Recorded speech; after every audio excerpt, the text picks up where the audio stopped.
Okay, if you're a peanut butter fan, then you are going to fall in love with this super soft peanut butter packed peanut butter cake.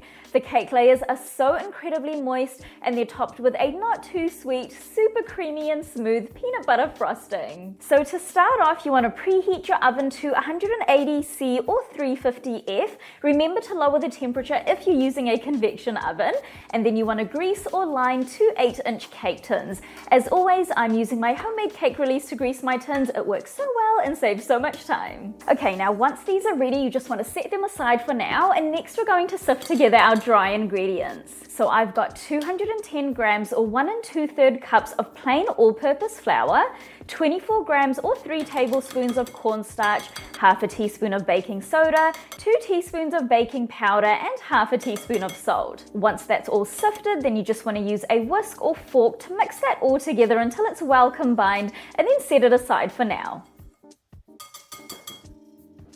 Next, in a large bowl, you want to combine 80 grams or a 1/3 cup of room temperature unsalted butter, 75 grams or a 1/3 cup of unflavored vegetable oil, I use canola oil, 100 grams or half a cup of white granulated sugar, 150 grams or 3/4 of a cup of light soft brown sugar, and 150 grams or 2/3 cups of unsweetened, smooth or creamy peanut butter. And then using a hand or stand mixer on a medium speed, you want to cream that together for 3 minutes. It should become lighter in color, though it can be a little bit hard to notice. Now once it's done, it will still be quite liquidy in consistency, and then the next step is to add in 3 large room temperature eggs, one at a time on a low to medium speed, mixing well in between each addition, so about 10 to 15 seconds in between each egg.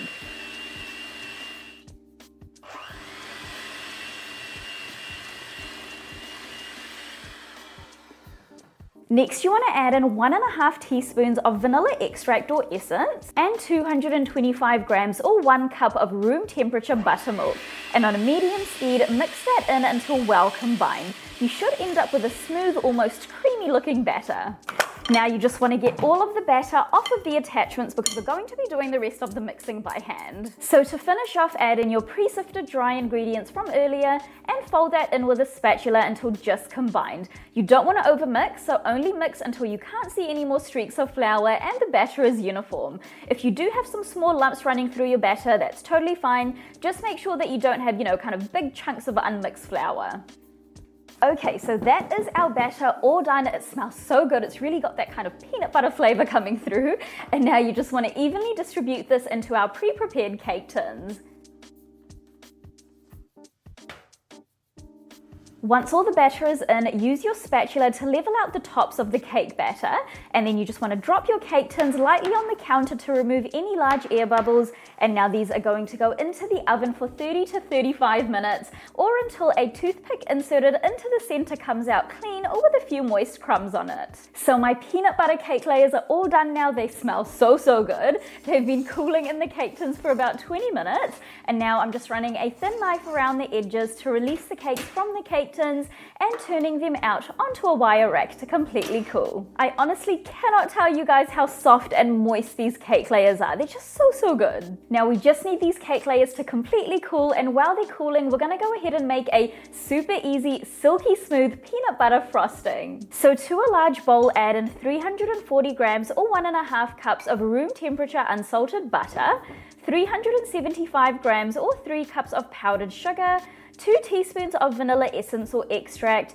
120 grams or half a cup of room temperature whipping or heavy cream, 250 grams or 1 cup of unsweetened smooth or creamy peanut butter, and half a teaspoon of salt. And then using a hand or stand mixer, first on a low speed, mix that until everything is just combined, and then turn up the speed to a medium high and continue to whip for a full 10 minutes, scraping down the bowl halfway through.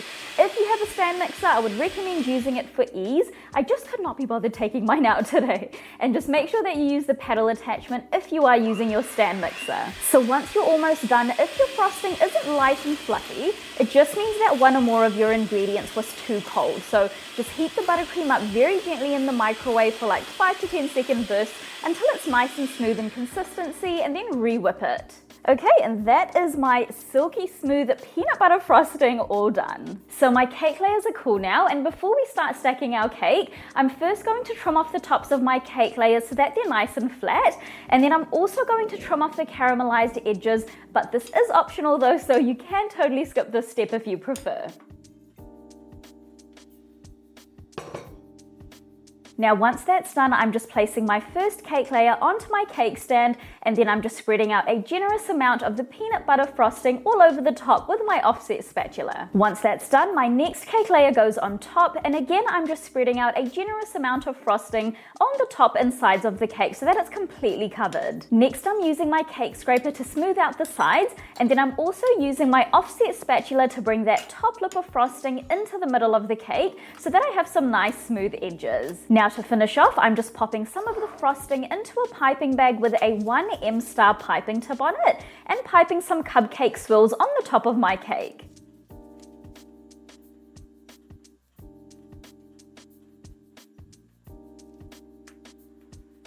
Now you can continue to go and decorate this cake however you like. Another addition to peanut butter cake which goes really well is chocolate, so you can put some chocolate on the top or the sides, but apart from that, that is my peanut butter cake all done. This cake is honestly so incredibly soft and moist. It has a wonderful peanut butter flavor without it being overpowering, and the frosting is just so creamy and smooth.